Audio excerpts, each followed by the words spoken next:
Oke, assalamualaikum warahmatullahi wabarakatuh. Jumpa lagi dengan kita channel Sarjana Indonesia. Kali ini kita akan membahas tentang tanaman cabai. Sebagaimana kita tahu, tanaman cabai itu selama ini memang penanganannya sangat sulit. Kenapa? Banyak hama dan penyakitnya. Maka untuk menanganinya, kita harus tahu dan mengerti apa saja sih hama dan penyakit pada tanaman cabai. Oke, kali ini kita akan mulai satu persatu. Namun, sebelum itu, jika ini dikira bermanfaat untuk Anda, maka silakan subscribe channel Sarjana Indonesia dan nyalakan tombol loncengnya agar Anda terus mendapatkan informasi menarik dan bermanfaat di dunia pertanian. Yang pertama yaitu kita akan buka ini, ada slide-nya kita tampilkan supaya lebih enak. Yang pertama yaitu hama dan penyakit penting pada tanaman cabai. Oke, next. Ini penyakit pada tanaman cabai itu ada beberapa hal yang paling penting yang sering kita akan temui, yaitu ada 8 penyakit, yaitu layu bakteri, busuk batang, busuk buah, bercak bakteri, embun tepung, gemini virus, cucumber mosaic virus, ciri final mottle virus, seperti itu ya. Oke, langsung kita masuk ke materinya. Yang pertama yaitu tentang layu bakteri atau bacterial wilt (BW). Kita sering menemukan tanaman cabai kita itu layu, jadi kita bisa tidak langsung harus menyimpulkan bahwa layunya karena apa. Kita lihat dulu materinya seperti ini, karena layu itu disebabkan ada beberapa macam. Salah satunya yaitu layu bakteri atau bacterial wilt. Penyebab bakteri Clastonia solanacearum, ini namanya bakterinya. Inangnya atau tempatnya ya, induknya, tempat dia suka sekali ada itu inangnya, sebutnya yaitu di Solanaceae. Utamanya di terong, tomat, legum, kacang-kacangan, tembakau, kentang, bunga-bungaan dan lain-lain. Gejala: layu bermula dari pucuk kemudian menjalar ke daun-daun bagian bawah tanaman. Jadi identifikasinya kalau kita lihat tanaman kita lihat, oh layunya dari pucuk dulu. Ini bisa jadi identifikasi awal bahwa tanaman kita terkena layu bakteri. Gejala awal ditandai dengan kondisi tanaman masih segar pada pagi dan sore hari, namun terlihat layu pada siang hari cuaca mulai panas. Jadi ini kita bisa jadi pengamatan secara fisiologis bahwa ketika tanaman itu di pagi hari segar, ketika di siang hari dia mulai layu. Ketika panas matahari terik ya, dan ketika di sore hari dia kembali segar kembali. Tuh, ini bisa jadi identifikasi awal bahwa tanaman cabai kita terkena layu bakteri. Gejala lanjut ditandai dengan layunya tanaman pada pagi, siang, dan sore hari atau disebut layu permanen. Seluruh daun yang hijau tampak layu, green wilting. Jadi tanaman kita itu menjadi layu total penuh, baik pagi, sore ataupun siang hari layu sudah. Ini sudah parah, sudah matilah kasarnya seperti itu. Pada gejala awal dan lanjut batang tampak normal, tidak ada pembusukan, masih hijau. Jadi kalau layu awal dia tanamannya sama, tetap hijau saja, tidak busuk, tidak terlihat busuknya untuk layu bakteri. Jika pangkal batang dikupas, jaringan berwarna kecoklatan atau browning istilahnya di dunia pertanian. Dan jika dicelup di air akan mengeluarkan cairan seperti asap rokok. Ini seperti cara ngeceknya seperti ini. Jadi kita potong batang tanaman ini, kita potong terus kita masukkan ke air yang jernih. Air jernih, misal kita belikan air mineral botolan, kita masukkan. Ketika nanti dia keluar seperti asap rokok, jadi ada seperti asap rokok, itu bisa dipastikan bahwa tanaman kita terkena layu bakteri seperti itu.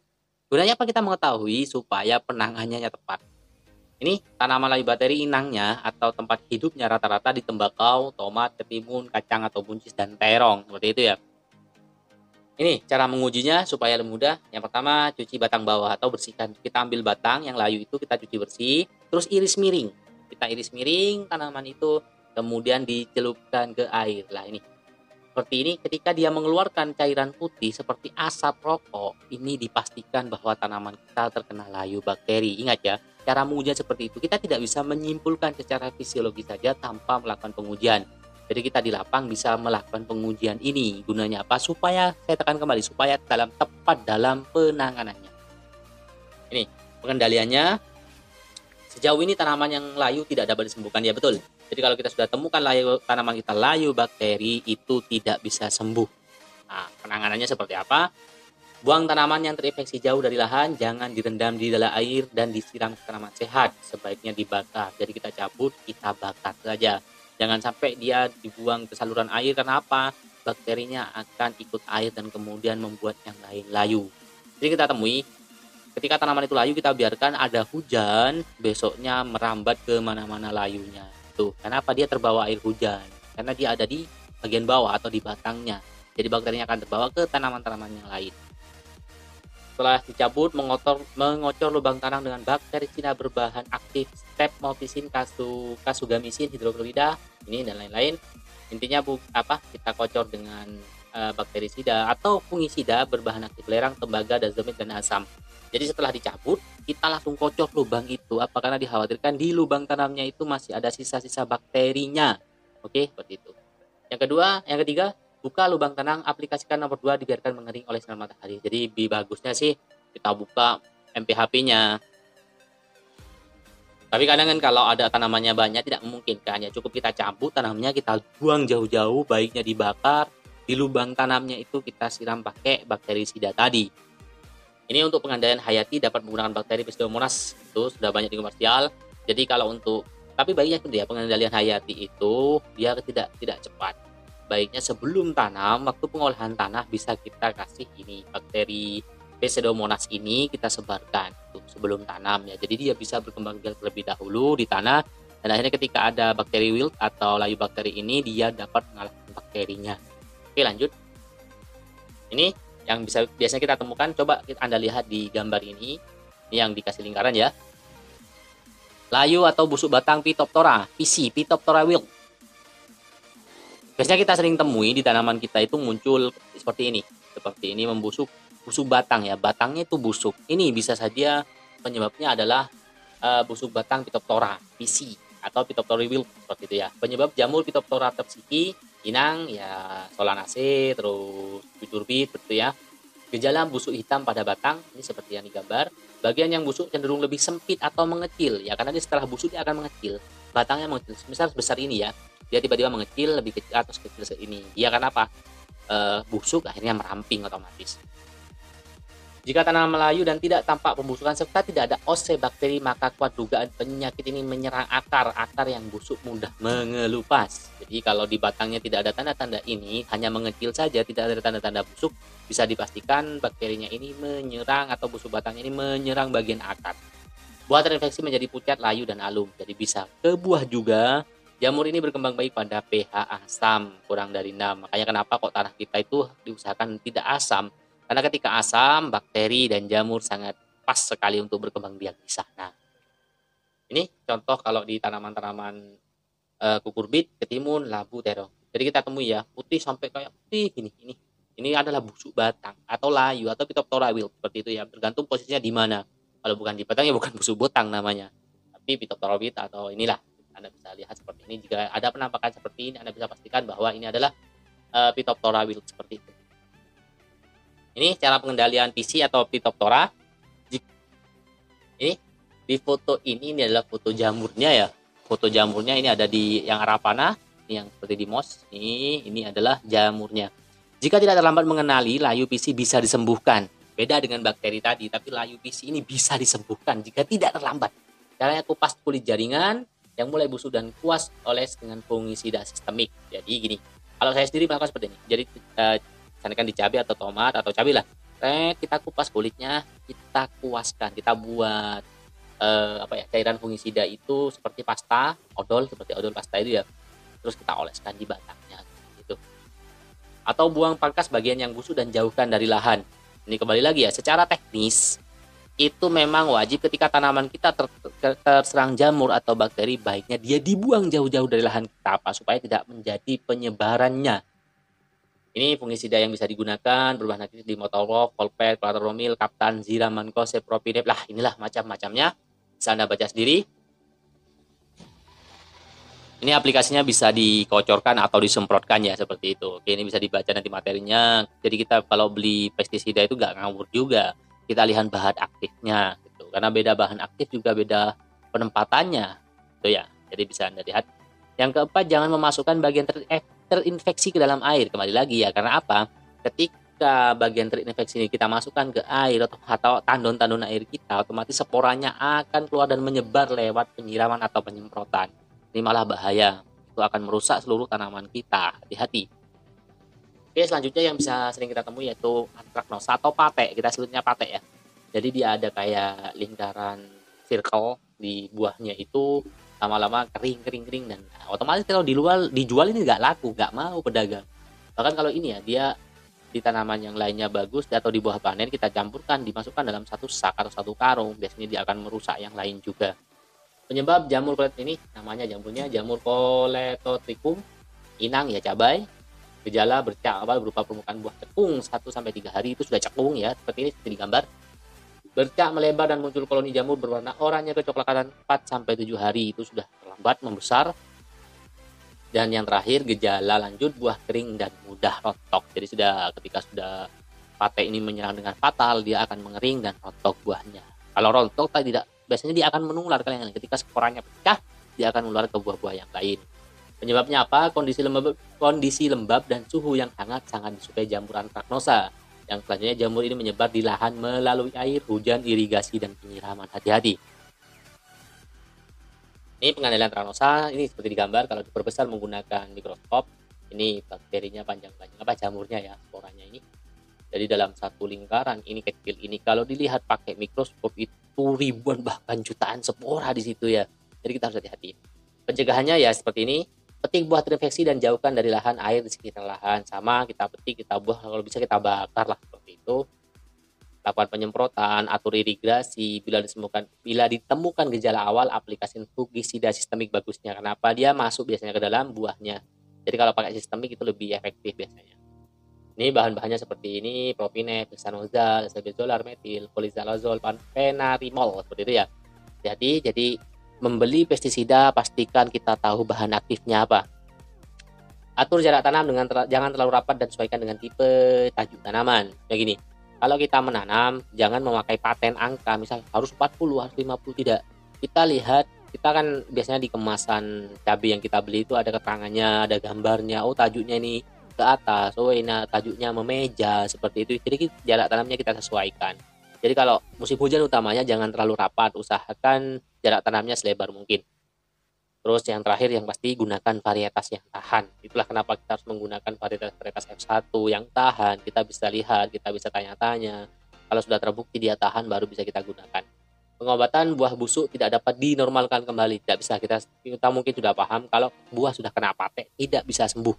Baiknya kita buang, kita bakar seperti itu ya. Bahkan kalau mau panen jangan sampai dia tercampur dengan buah yang bagus. Kenapa? Akan merusak buah-buah yang bagus. Ini bercak daun atau bacterial spot BS. Nah, ini BS penyebab bakteri Xanthomonas, inang, cabai, dan tomat. Gejala awal muncul spot watershock, kebasahan. Ini seperti digambar ya, pada permukaan daun buah. Bercak makin melebar dan berubah warna menjadi kecoklatan dengan batas yang jelas. Ini digambar. Insya Allah mudah ini memahaminya. Serangan parah akan membuat daun buah dan rontok sehingga tanaman menjadi merana dan gundul. Jadi kalau udah terserang ini, buahnya, daun-daunnya akan rontok. Ya, otomatis kalau rontok apanya mau yang dipanen, percuma juga kan ya. Ini rata-rata tanaman yang mudah terserang ini kembali ya. Ini merujuk ke nutrisi. Ketika tanaman ini kekurangan Ca atau kalsium, lebih mudah terserang dan parah kondisinya. Itu kalsium itu apa? Silakan cek video-video sebelumnya di channel kita. Itu di situ ada penjelasan detailnya. Ini cara pengendalian bacterial spot. Jika sedikit, petik daun yang bercercak dan berbercak dan jauhkan dari air dan lahan, kembali seperti itu. Bakterisida yang dapat digunakan adalah berbahan aktif validamisin dan fungisida berbahan aktif tembaga. Perkuat vigor tanaman dengan menambahkan lebih banyak pupuk fosfor dan kalium. Seperti itu. Kenapa kok P dan harus K? Cek video di channel saya karena sudah ada penjelasan kenapa harus menggunakan K, kenapa harus menggunakan P, seperti itu ya. Tambahkan pula pupuk mikro, utamanya yang mengandung unsur kalsium Ca, bentuk formulasi cair, magnesium, belerang, dan boron. Yang 4, pengendalian biologis yang bisa digunakan adalah berbahan aktif Bacillus subtilis. Belum diketahui efektivitasnya di lapang, tapi bisa kita coba. Seperti itu. Cuman mudahnya memang secara teknis, ada yang kena kita rontokkan, kita semprot fungisida, terus namun daun-daun yang sudah dirontokkan tadi kita buang jauh dari lahan kita. Selanjutnya embun tepung. Embun tepung ini rata-rata seperti ini. Ini di gambar ada. Ini kalau diperbesar mikroskop, ini bentuknya itu seperti akar jamurnya. Penyebab jamur ini Leveilula theurica, itu rata-rata inang utama cabai dan tomat. Tampak atas terdapat bercak kuning kecoklatan dan tidak beraturan. Bila daun dibalik terdapat kumpulan spora jamur berwarna putih seperti tepung. Jadi disebut tepung kenapa? Di balik daunnya itu kalau kita balik dia akan terlihat tumpukan tepung ya, gumpalan-gumpalan tepung seperti itu. Pengendalian, buang daun terinfeksi dan jauhkan dari lahan. Sama, tetap pengendaliannya seperti itu. Kurangi kelembapan, mengatur irigasi, jarak tanam, gunakan fungisida berbahan aktif belerang, dinikonazol dan dinokap seperti itu ya. Ini dia yang bila sering kita temui di lahan kita, cabai kita tiba-tiba menguning. Kalau bunga kuning bagus, tapi kalau cabai kita nguning hancur seperti itu ya. Ini namanya virus Gemini. Ini inangnya di tanaman Solanaceae, cucurbit, legum itu ya, legum itu kacang-kacangan. Gejala daun kuning, keriting, menekuk ke atas seperti mangkok. Simpelnya ketika tanaman daun kita menekuk ke atas seperti mangkok, bisa disimpulkan bahwa dia terkena Gemini virus. Ini efeknya apa? Tanaman menjadi kerdil pendek, buah yang terbentuk kecil dan mudah rontok. Jadi biasanya kalau udah kena Gemini virus ya sudah tidak ada harapan. Virus ini disebarkan oleh kutu kebul, whitefly, kutu kebul. Cek di video sebelumnya juga untuk menangani whitefly secara alami itu pakai cara apa? Ada keterangannya, silahkan cek video kita. Populasi WF di musim kemarau meningkat tajam sehingga serangan virus besar. Ya memang kalau Gemini virus ini akan terlihat besar itu ketika di musim kering atau bukan musim penghujan ya. Itu serangannya akan sangat meningkat intensitasnya. Kenapa? Whitefly sangat berkembang dengan cepat di musim kering. Semua virus menyerang secara sistemik sehingga memangkas satu bagian tanaman tidak dapat menghilangkan penyakit. Jadi kalau udah serang virus ini buang, sudah percuma pasti dia akan rusak, sudah tidak ada obatnya. Selama ini belum ditemukan untuk obat virus di tanaman ya. Jadi kalau ada sales menerangkan bahwa ini bisa untuk menyembuhkan virus, belum ditemukan, belum bisa. Mungkin nanti bisa ditemukan, tapi setahu saya belum ada obat untuk virus tanaman. Ini teman cara pengendaliannya. Jika tanaman yang kena sedikit sebaiknya dicabut dan dijauhkan dari lahan. Pengendalian vektor virus kutu kebul dapat menggunakan beberapa cara berikut. Ini perangkap lengket berwarna kuning. Kita sering memakai perangkap. Jadi ya kita ambil plastik kuning, kita kasih cairan lengket atau uli, bahkan ya uli yang masih bagus itu bagus. Jadi dia akan menempel di tanamannya seperti itu. Yang kedua yaitu pakai insektisida. Cuman ini tidak efektif saya kira. Ya karena whitefly apa? Ketika disemprot, dia akan terbang dan dia memiliki tepung-tepung yang dapat menangkal semprotan itu. Jadi cara mengatasinya ya pakai cara-cara alami. Coba ceklah video di Sarjana Indonesia ini, ada video tentang cara mengendalikan whitefly dengan cara alami. Yang terakhir ini yang paling penting, gunakan varietas yang tahan Gemini virus. Jadi kalau kita beli bibit cabai jangan asal-asalan. Supaya apa? Supaya tanamannya itu dapat tanamannya bertahan virus seperti itu ya. Ini virus juga CMV. Jadi kalau kita temukan di cabai kita seperti ini di gambar ini ya, jadi seperti kaku, ada garis-garisnya, mozaiknya ini sudah dipastikan ini adalah virus CMV. Penyebab virus CMV, daun kuning agak keriting, tulang daun perlahan menjadi kuning, menjadi kerdil, buah keras tidak rata dan melengkung, ada pula yang lurus keras dan dagingnya tampak kecoklatan. Virus disebabkan oleh hama apit dan melalui luka tanda tangan. Jadi virus itu disebabkan oleh apit, kutu apit. Coba cari di Google ya kutu apit seperti apa. Terus bisa jadi karena ini kita mangkas, misal gunting kita pangkaskan ke tanaman yang terkena CMV ini. Setelah itu kita pindah gunting tanaman yang normal, maka otomatis dia akan menular. Tuh, secara luka fisik maksudnya seperti itu. Ini jadi virus CMV. Ini yang selanjutnya ya, ini daun belang, hijau tua dan mudah sangat jelas motol. Batang dan buah bergaris putih kekuningan seperti di gambar. Jadi sama penularannya itu pakai serangga apit, terus melalui luka seperti yang jelaskan tadi. Ketika tanaman kita pangkas, terus misal kita pangkas pakai gunting, memangkas tanaman yang ada virusnya, kita pangkas tanaman yang sehat, dia akan menular seperti itu ya. Jadi hati-hati dalam pemangkasan. Ini cara pengendaliannya CMV atau CVMV ya. Jika tanaman yang kena sedikit sebaiknya dicabut dan dijauhkan dari lahan. Kenapa? Sudah tidak bisa sembuh, buang saja, jauhkan.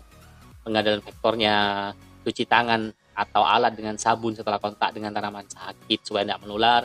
Gunakan varietas yang tahan. Ya memang itu kalau untuk virus selama ini belum ada pestisidanya.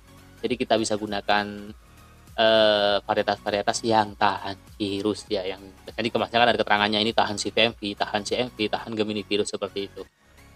Ini kalau hama penting pada tanaman cabai, kita masuk trip. Kita sering lihat trip ini. Kalau yang belum tahu trip ada gambarnya. Ini trip ya, trip tampak atas pada daun dapat bercak kecoklatan bila dibalik terdapat bekas serangan trips dengan warna coklat mengkilat. Nih.